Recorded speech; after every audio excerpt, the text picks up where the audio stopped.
Hello, CHAMP1 families all over the world. I'm live here tonight with Audra and Eloise from New York, right? Hello. Yes. Hello. Oh, hello, Eloise. How are you? Good. Oh, glad to hear. Yeah, come here. What do you want to say to everybody? Happy Ch- Champ Day. Oh, Happy Champ 1 Day. amazing. Happy CHAMP1 Day for you too. Did you had fun today?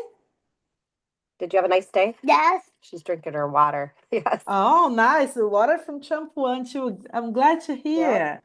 So we are here tonight to celebrate you, Eloise, and all our champions, but also to bring some light in a parent's perspective, obviously, about Champ One and therapies, like everything that we as parents did in our experience. Upstairs. Yes, you can go Yeah. upstairs. Go upstairs. Okay, we love you. Bye. Lunch. Yes, you go pack your lunch. Good job. Okay, sorry. I Okay. was Yeah. listening now. Lunch is always reinforcing for them, isn't it? It's Yes. always a good thing. Yes. So we are here tonight to discuss a little bit about the therapies, about what we did, what we learned in these last years since we got our children diagnosis. And we are really excited to share, considering that we are having new families join us constantly, joining our community. We are now almost 220 families all over the world. And yeah, we want we want you to share a little bit of your experience, Audra. So welcome. Sure. Absolutely. Um, so our Eloise, she is 6 years old, and she was diagnosed in 2023, in December of 2023. So we've not known for very long, but we recognized there were concerns with her since she was about, I would say, from 6 months old, when she wasn't hitting her milestones. We didn't have too many complications with birth. We had like, some small things, but nothing anybody would be too concerned about. So, we got early intervention, things like that, but started to recognize as time went on that, there were just more and more things. I would describe it as like popping up, that seemed very unrelated. But once we got our diagnosis, we realized it was all related, and then we ultimately knew why it was happening. So, And so I think like you said, like since 6 months old. So before 1 year old, you already yep, knew that like she needed some uh extra work on therapies to development. yes, So yep. what do you say like it was the impact or having this early start for Eloise on Um, therapies? yeah, I think, well, we had a very open mind about it because we didn't know what we were facing, but we knew she needed help and support. In New York State, we get really great early intervention. So that was not too challenging to get started. We had PT, OT, and speech, and then eventually we also had some like social emotional therapy support as well for her. So that was a really great place to start. It got challenging during COVID, of course, to receive therapies as I think it was for most people, but we stayed through it. And if this is a good time to get into it, one of the things that happened because of COVID, I have a friend who is a speech pathologist. And so she would come over to our house and she would teach me this incredible program. I brought it with me today, called Kaufman. And so I know this is a English speaking program, but I've encouraged all over the world, if there's something like this in your language, this could be wonderful. And basically, it's a box of words, and it teaches you on the back for the parent or for anybody to be able to start with simple sounds, and then you build your way up to say the word. And this is a four-leaf clover. So appropriate for St. Patrick's Day, I suppose, this last week. Yeah, yeah. But so these words and these cards, um, for the last, I would say 3, maybe 4 years, have been a part of our nightly routine, to help her with her speech. So they do this program at school, and then we also do it at home. And she really, I don't know if this would be the case for every child, but there's something about the tactileness of it and the fun pictures. and the pride in practicing how to say the words. And there's certainly some tips and tricks to that, but I would say I was very devastated when I started this because she couldn't say ba, for sheep. Ba, couldn't say it. And so we started, and I just thought, if I'm being honest, I thought at times it was a waste of my time. I didn't know. I mean, I kept Oh, I forging appreciate forward. it so much. You're honest, and I'm Yeah. sorry about to interrupt you, but No, I think no. like there is one thing about everything that we are saying about this early diagnosis and this practice of on Yeah. therapies that I think Yeah. all CHAMP1 parents went through.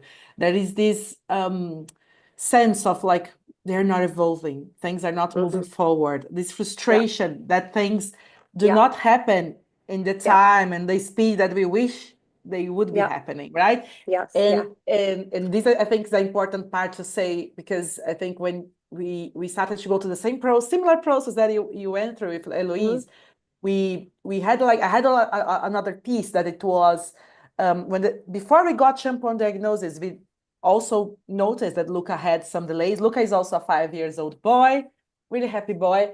We knew about his hearing loss, so we thought that everything was related with his hearing loss, Yeah. and then but we were devastated that he needed therapies to try, Yes. like that was not now we say like therapies are part of our lives, it's an everyday thing, like Hmm. we say as Yeah. like No big such deal a now. Yeah. normal.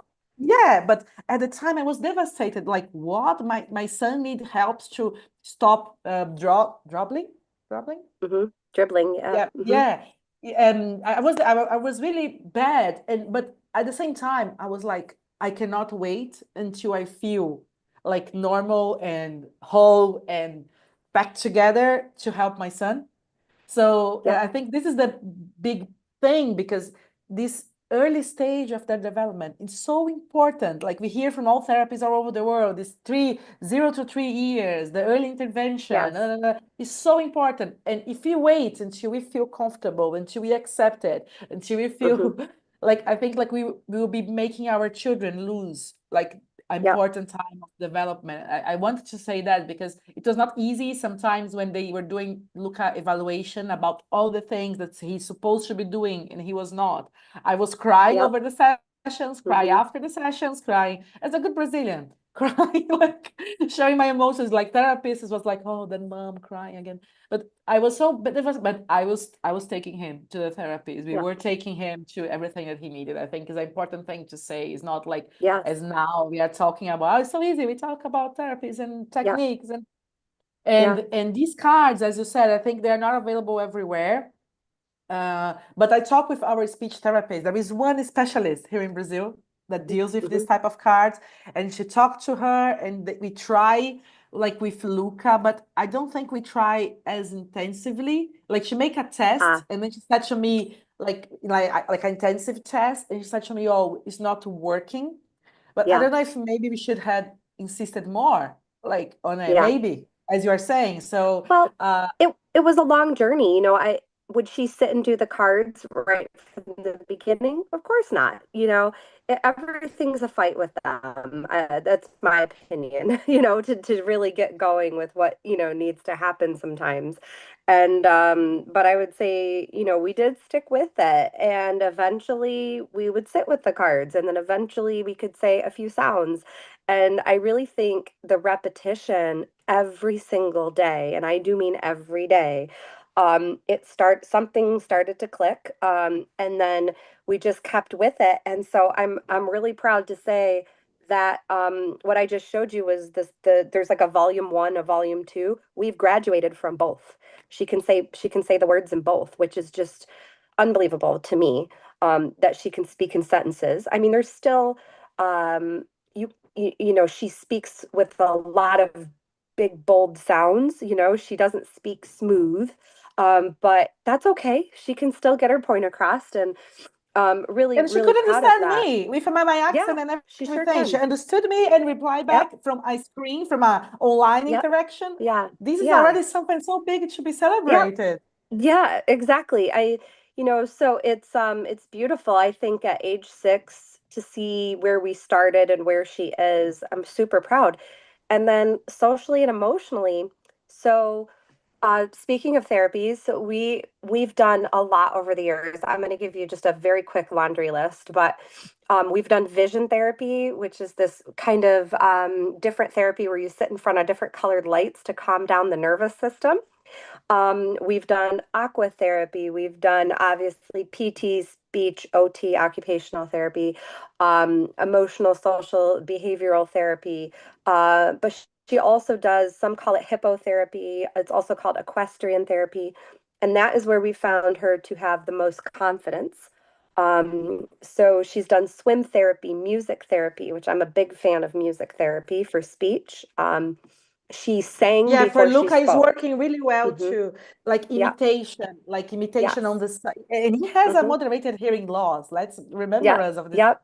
But like the instruments, like when she does Yes. something, he responds better. And again, honestly, I was like, oh, music therapy is just something that he'll have fun. I don't know. But then I saw some Yeah. videos of other children evolving so Yes. much in all these aspects that our children need to do Yep. before they Hmm. effectively speak, isn't it? Yes. Yeah. Imitation, Yeah. like all these other Yeah. things they need to achieve, right? Yep. I have a baby right now. She's 1 years old, and we've started her in music classes because again, I now am a believer in that therapy, just to be able to say words. It's beautiful. So but that the equestrian therapy has definitely been something that's brought her a lot of confidence and helped her core. And they practice speech PT, OT right there on the horse, which is incredible.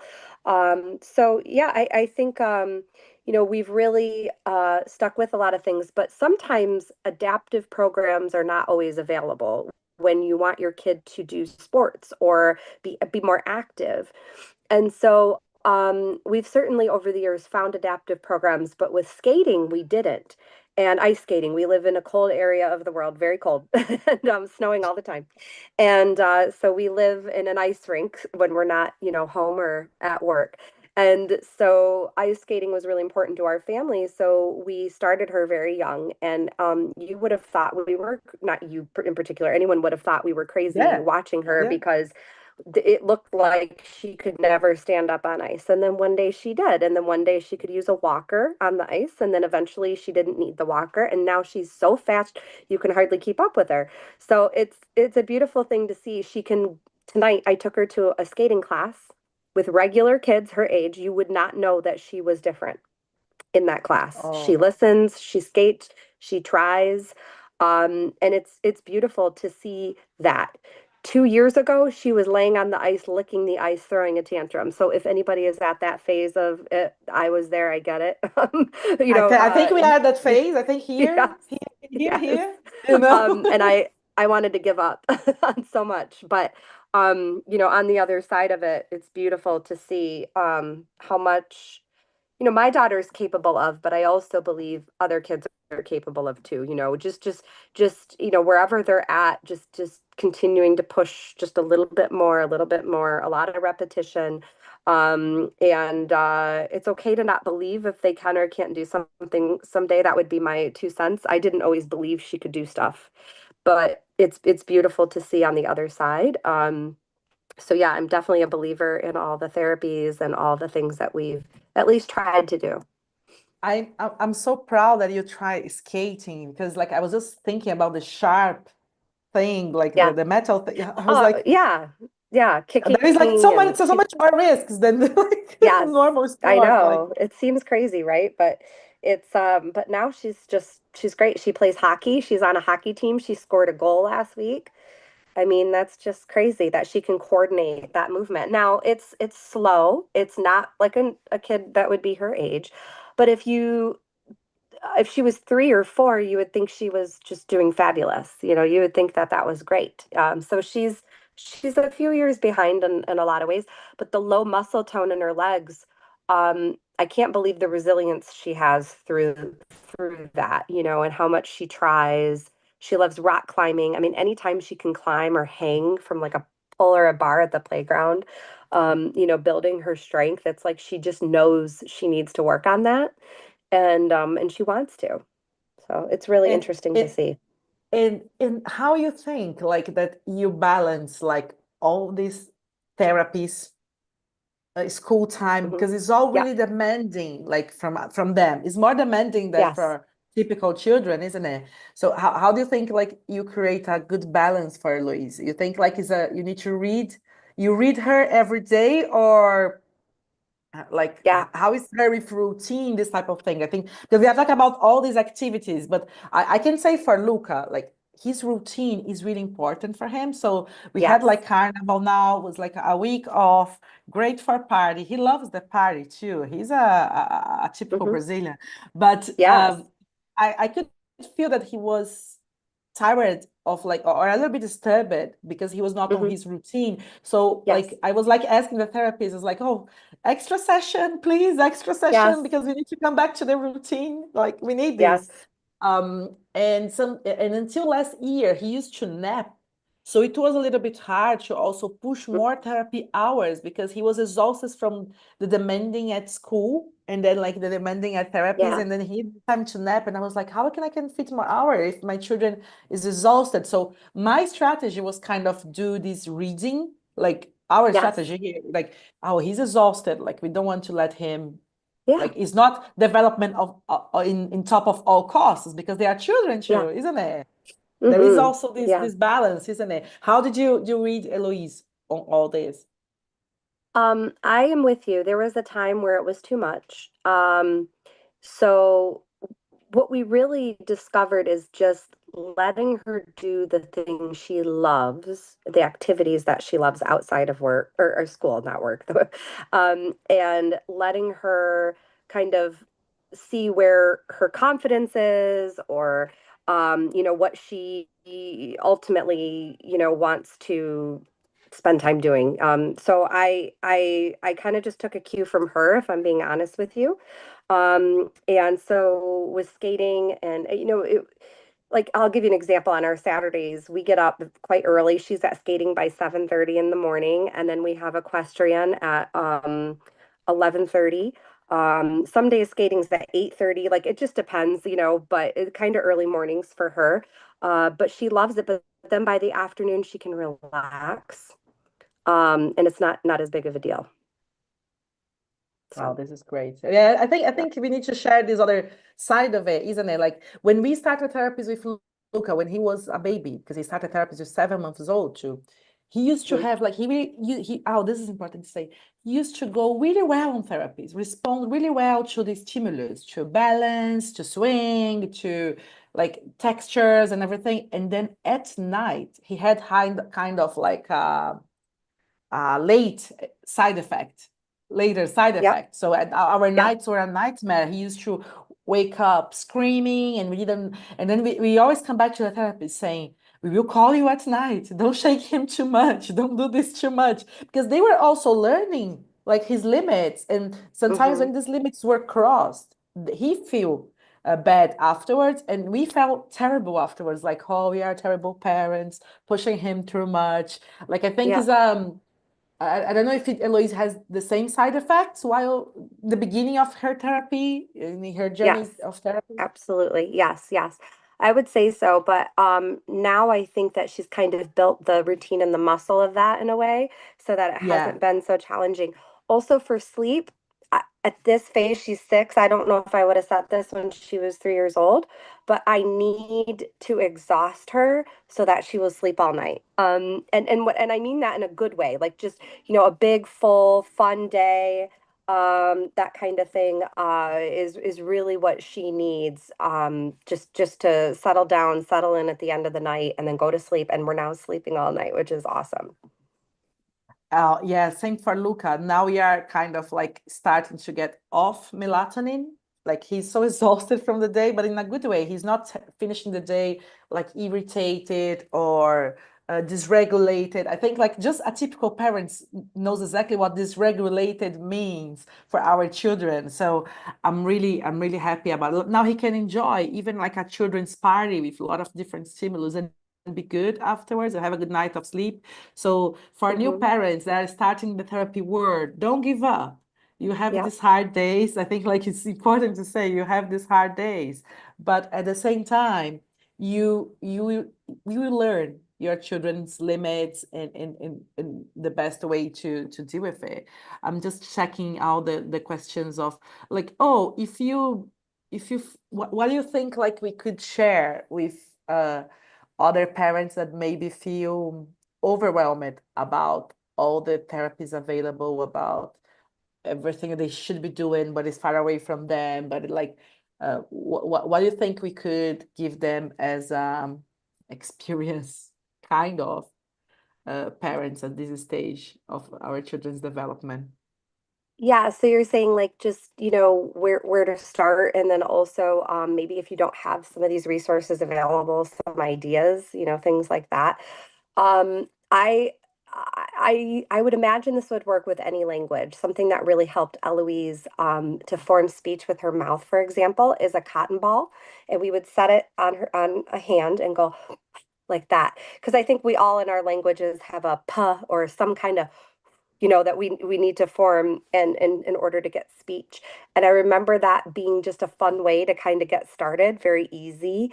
And also a way for us to kind of engage. Like there's times where we sit down and we work on things and to start being okay with that. So that was really helpful for us. And then I would also say just playtime and I think with our kids with special needs, I have found myself, it's actually been a blessing, needing to spend more time down with her, spending time on the floor, playing and integrating, getting to know her, stuff like that. In terms of the therapy journey and the medical journey and getting started with all of that, ours was a journey of networking in our community, and just starting to do research online and finding what was available, and then also through the state and government what's available. It's a lot of research and time, and you just keep chipping away. But I think one of the best things, I'll kind of fast forward and say for right now, that has really been helpful is I now know in my community where I live a lot of parents that have kids like Eloise, facing they have a rare genetic disorder and they have autism or some other things. So now we're sharing ideas and best practices, and I think the journey never ends is also the other thing I would say. So even though it's like getting started, yes, but also at some point you're going to get into understanding that this is an ongoing journey. And so you can't tackle everything at once. That's also another piece of advice, like one thing at a time, maybe, most important, and then just keep working your way through it, because it can be very overwhelming at first to try to, get everything going at once. So for us, it was a lot of speech focus at first. It was social emotional behavior and then PT. And then we layered in the other things as we had time or as we were, but yeah, does that And answer your when they were not question? sick, and when they were not sick, Yeah, yes, it's when they're not yes, sick, when I'm definitely. not in a hospital getting seizure tests. Yes. Exactly, exactly, exactly. Yeah. I think like we wanted to discuss this because I think like not only new families but families that are sometimes doubting of what they are doing. I think like in our community there is some materials you can come back into just to remember the parents that are watching this. There is a nice presentation of Sarah is a UK mom from CHAMP1 UK Yeah, she's Foundation great. that she did at the conference last year, also giving tips for parents about how to interact with their children, what they could do, how they could stimulate. And is in our YouTube page, so you can go there and find this conference video too. But I think, yeah, I think we are running out of time because we need to put, I think you need Yes. to put Yep. Lois to bed. That's all good. But I think like it's important to say one last question. How do you think like having CHAMP1 community support your process with Eloise overall? Yeah, I shared this with Jeff D'Angelo recently, when we first were diagnosed and they reached out to us and we just had a quick conversation was all, one night, but it meant the world to us to get to know somebody else who's going through the exact same thing. And I know our kids are all at different phases. Some in some ways very common and maybe other ways not, but the camaraderie there is incredible. Also, we just have a really unique, cool group of people. We really do. And I think we're really lucky in that. And we also have, great leadership. We have people who are so dedicated to finding ways to help our kids have better lives. It's not that I don't believe in a cure, but I'm more interested in just quality of life at this point, you know. And if we get to a cure, that would be lovely. But helping us, you know, to network and learn what is and isn't working. I at times before we had this, I felt like I was on this journey completely alone. But then, you know, whether it's our Facebook community, going to the CHAMP1 conference, which was a wonderful experience, and just hearing and learning that we're not alone, and then tossing some ideas around. Has anybody else seen this? Does anybody else have any thoughts? Have you tried something? So I would just encourage, if you haven't asked a question on our community page before, or even if you want a private, like I'd throw my name out there and say you can private message me any question. You know, Thank there's no concern there. I'm sure many of us feel that way, but it's nice to have a safe space to be able to network some of that, but also to celebrate too, because you know, when you see a milestone, when your child achieves something that maybe you never thought was possible, you know, your immediate family sees and recognizes that, but I think our champ family is even more so, you know. And so Yeah. it's wonderful to cheer each other on, and to celebrate each other's children. Yeah, I Yeah. think there is something really important in what you say about like know that you are not alone. I think like this is a big thing, like because the other conditions, other syndromes, like you feel like, oh, there is some research, there is some papers. I know that like people know everything about it, and we are all together in this kind of unknown.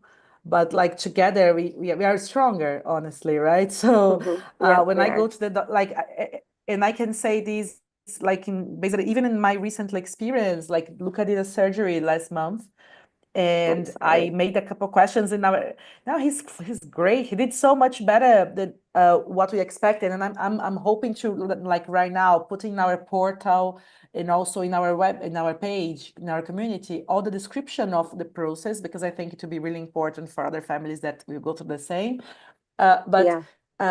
we did a surgery, and the fact that I could make some questions in our group and get some answers. So when I arrived to talk with the doctors the day of the surgery, I could give them some confidence of like basic stuff. Like they were like, "Oh, anesthesia wise, how checkpoint children react to it?" And I'm like, a lot of children had anesthesia for different reasons. They were all fine. Da, da, da, da, da. So I was able to kind of like answer and give them peace of mind because the Hmm. doctors, nobody said this, but the doctors are always also scared of like being Yeah, dealing with a children with a rare they condition they are. don't Yeah. know about. There is no paper for them to run through. So Yeah. I think as much as we still don't have scientific data, having at least this backup from our community give me a little bit of peace. And even the Hmm. doctors, for the doctors also a couple peace of mind to do whatever they need, like of like, no, Yeah. it's okay. Like we know that like other Yep. children went through this and that. Like Hmm. it's not like a first time thing in our community too. Yes. So and this come back to the importance of sharing, of joining rare acts, of doing all the things that are always pushing in our Yes. community. So Audra, thank you so much for taking the time. We Yeah. know how our lives are, like all, as much of all other Champ1 parents. Appreciate you and all your support Appreciate with you our too. community. And I'm really always cheering for Eloise and for all her achievements. She's a truly inspiration, I think, for most families. And you definitely, guys, everyone, reach out to Audra to more tips. And Hmm. as I said, together we are stronger. We can learn with each other. Our therapists, our doctors, they don't know everything. And Yeah. our children diagnosed is not a destiny. It's just like the beginning, right? So Yep. Yep. thank you so much. Sorry, there is anything else you want to say before we turn off? Maybe one quick thing. So, you know, within the last year, we've seen a lot of progress with our daughter, and it's been really fast progress, which is just, that's a wonderful thing. And so I'm excited to say that April 2nd, coming up really soon, we're traveling to Children's Hospital of Philadelphia, also called CHOP. Oh, And we're going to be circling back with the genetics team there. We're also going to be seeing an endocrinologist, a mobility doctor, all kinds of things. So if anything interesting comes from that, we'll be sure to share with the community. I know a lot of us see specialists and things, but we are seeing some pretty rapid improvement with her as of late, and it would just be interesting to understand that more. You know, she's been on metformin. We want to have that researched a bit more to see is that impacting. And you know, we also feel like she's in a really good school support system, the right therapies. You know, things seem to be kind of clicking, you know, a little bit more.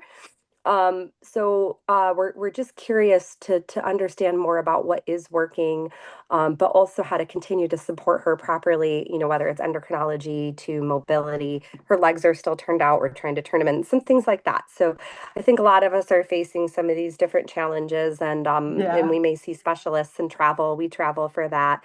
But I'm very hopeful and anxious for that visit, and I look forward to sharing more about that. But thank you for the interview. Sorry if I got a little spaced out there in the middle. There was something going on upstairs and I couldn't, I was kind No, of, you're and fine. I You're think any fine. champ family would understand that. I was a little like, I'm trying to figure out why we're having a meltdown up there, but There is we're always here. something else I'm in the going basement. on. There is always something else Yes. going So on. Yeah. there's always something. So, Something, always, but always. it's all good. Oh, I'm so excited to hear about that you're going to CHOP. I think like our home community will be Yes. really curious to understand more about the metformin use of it. Yep. And as you said, like we always have like these dependencies, right? Like we are always in Yep. debt with some test, with some doctor, with something. Yep. It's Yep. just like the priority. Sometimes like the therapist of Lucas said to me, "Oh, should we talk about this with his neurologist?" And I'm like, yeah, like we'll talk to him like in a month because now my priority is go to the ophthalmologist and then to and Yep. then I will go to the Yep. it's like priorities, Yep. right? It's like we are all Yes. doing like we all are shifting turns and Lots of trying to do our juggle. best. Yeah, but it does, this is just my opinion. At some point, it starts to feel okay and normal. Yeah, And I think for routine. somebody new to this, I couldn't have comprehended that maybe if somebody said that to me a few years ago. And that's okay. You know, I think that you're building your stamina. Nobody wants to build the stamina, not this kind of stamina. I don't think anybody wants to, but we do because we must, and it's important. And but I think there is light, you know, through this process, and there is hope, there is stability, there is a good family life again, you know. So if you're in a space where you don't have that right now, or things are too hard, or you know, just keep going. And I really really do believe that there are moments. It may not always stay this way. I'm not naive to that.